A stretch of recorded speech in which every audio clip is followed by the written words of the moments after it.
अहिल्यानगर मधला तणाव प्रकरण आणि या प्रकरणी 150 ते 200 जणांविरोधात गुन्हा दाखल आहे। पोलिसांकडून 30 जणांना अटक करण्यात आली आहे। दगडफेकी 7 पोलीस कर्मचारी जखमी आहेत।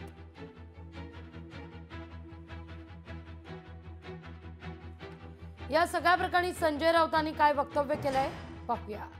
हिंदू मुसलमान कसा आहे की मराठवाड्यातल्या पूर परिस्थितीमध्ये सरकारचा जो बोजवारा उडालेला आहे, त्यांच्या मदतीचा म्हणा, त्यांच्या कार्यपद्धतीचा म्हणा, जो बोजवारा उडालेला आहे, त्यासाठी भारतीय जनता पक्षाच्या ज्या उपकंपन्या आहेत त्या अशा प्रकारच्या दंगली घडवायचा प्रयत्न करत आहेत। 400 कोटीचा भ्रष्टाचार आम्हीच बाहेर काढलेला आहे, खड्ड्यांचा, महानगरपालिकेचा, आणि ते प्रकरण आता न्यायालयात गेलं आत्ता 2 दिवसापूर्वी।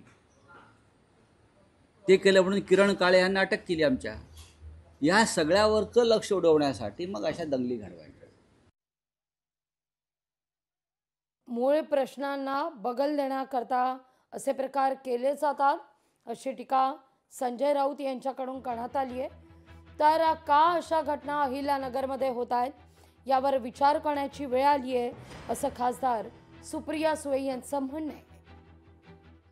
अहिल्यानगरमध्ये सातत्याने या गोष्टी का घडतात, कोण अशी स्टेटमेंट्स तिथे करते, का हे सातत्यानं? अतिशय शांत असणारी अहिल्यानगर, अतिशय चांगल्या शिक्षण संस्था त्या भागामध्ये, शिक्षणावर प्रेम करणारा तो भाग, संस्कारी हा भाग, त्या अहिल्यानगरमध्ये जिथे डिस्कव्हरी ऑफ इंडिया हे पंडित जवाहरलाल नेहरूंनी लिहिलं, त्याच्यामुळे त्याला खूप मोठा इतिहास आहे अहिल्यानगरला। आणि त्या अहिल्यानगरमध्ये आज सातत्याने दर 15 दिवस, महिन्यांनी काहीतरी गोंधळ होतो। शांत महाराष्ट्रामध्ये अहिल्यानगर मध्ये सातत्याने या गोष्टी होतात, याची जबाबदार कोण आहे? आणि याच्यावर स्ट्रॉंग ऍक्शन झाली पाहिजे, कोणीही असेल तो जबाबदार। लोकशाही मराठी ऐका, पहा, जागरूक रहा।